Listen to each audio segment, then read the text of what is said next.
Ref reveal, mga mare. 3, 2, 1. Opak, di kayo masaya, no? Nag-expect din ba kayo mga mare? O di ba, grabe. Sobrang dumi talaga ng ref namin. Hindi talaga to yung ref namin. Stock room lang to. Char. Okay, tama na yung exposure ng ref namin dahil madumi talaga siya.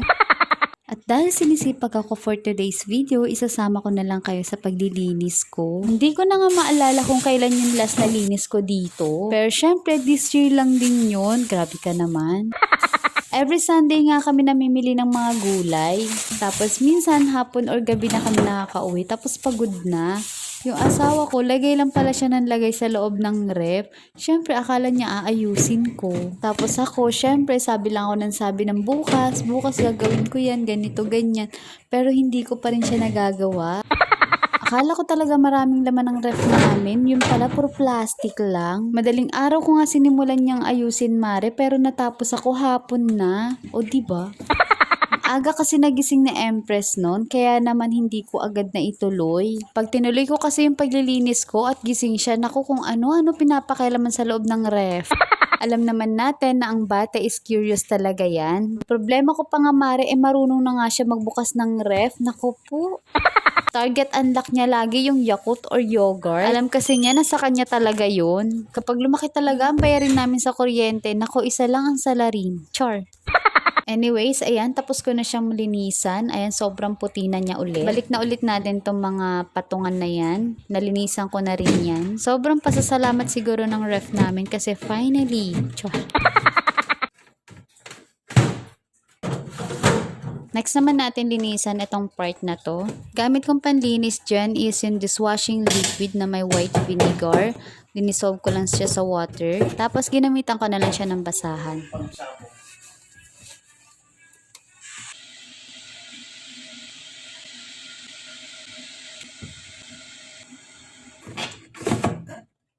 Next naman natin linisan itong part na to. Nilalagay ko pala dyan yung mga garlic powder, onion powder, mga ganon. Kasi pag nasa labas sila, mas mabilis silang tumigas. Kaya nilalagay ko na lang sila sa ref. Effective naman yung paglagay ko ng mga powder seasoning sa ref kasi hindi talaga sila tumitigas. Next naman natin is itong lagayan ng mga egg.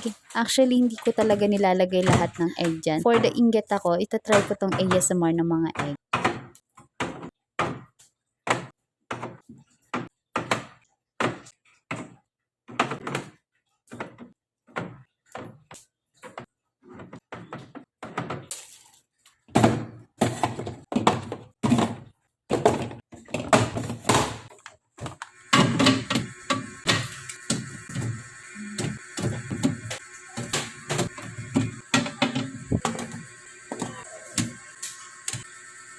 Ang satisfying pala kapag puno yung lagayan ng egg. So, doon ko na ilalagay lahat. Char. Next naman natin is itong mga gulay. Ginawa ko na to before kung paano ko siya i-store. Tumatagal talaga siya. Yung mga bell pepper, binabalot ko lang siya sa cling wrap. Sa kada pagbalot ko ng bell pepper, tatlo lagi nilalagay ko.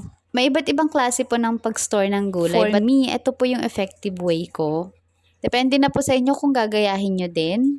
Yung sayote naman, tsaka yung patatas, hindi ko na binalot ng cling wrap kasi konti lang naman yan and nilagay ko na lang siya sa loob ng ziplock. Yung pag-store ko naman ng mga lettuce, binabalot ko muna siya sa tissue bago ko ipasok sa ziplock. Yung cabbage naman is gagamitin namin tong alternative for rice kasi ang mahal po ng broccoli at ng cauliflower. Yes po, itry nyo tong cabbage rice. Pwedeng-pwede po ito. Nahati ko lang siya sa dalawa and binabalot ko siya ng cling wrap para pag kinuha ko is hindi ko na hahatiin pa ulit. Next naman natin is itong ampalaya. Paano ko nga ba to store para tumagal at hindi siya mahinog? Hahatiin lang po natin sa gitna and tatanggalin po natin yung buto sa gitna. Kung mapapansin nyo, yung buto niya is hinog na. It means na pwede rin mahinog yung ampalaya. Mga ilang araw lang, 1 to 2 days, ganyan. 2 ampalaya lang nabili ng asawa ko dito.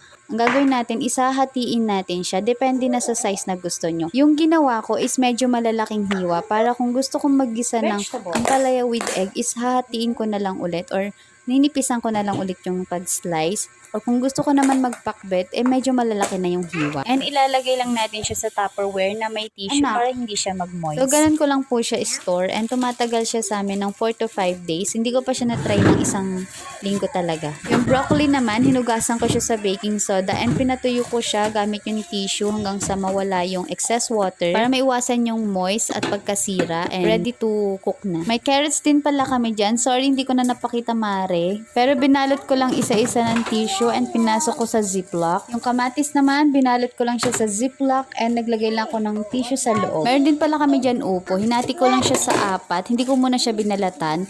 Tapos binalot ko siya ng aluminum foil and pinasok ko sa ziplock. Ewan ko kung tatagal siya. Tignan natin. Update ko na lang kayo kung effective yung may foil na balot. Parte na lang pala yung sa freezer kasi medyo mahaba na rin to. Nanggugulo na yung anak ko. So anyways, ayan na po talaga yung laman ng ref namin. O diba, akalain mo yun, ang dami pa palang space. Sign mo na din to, Mare, para linisin mo na rin yung ref nyo. Yun lang, bye!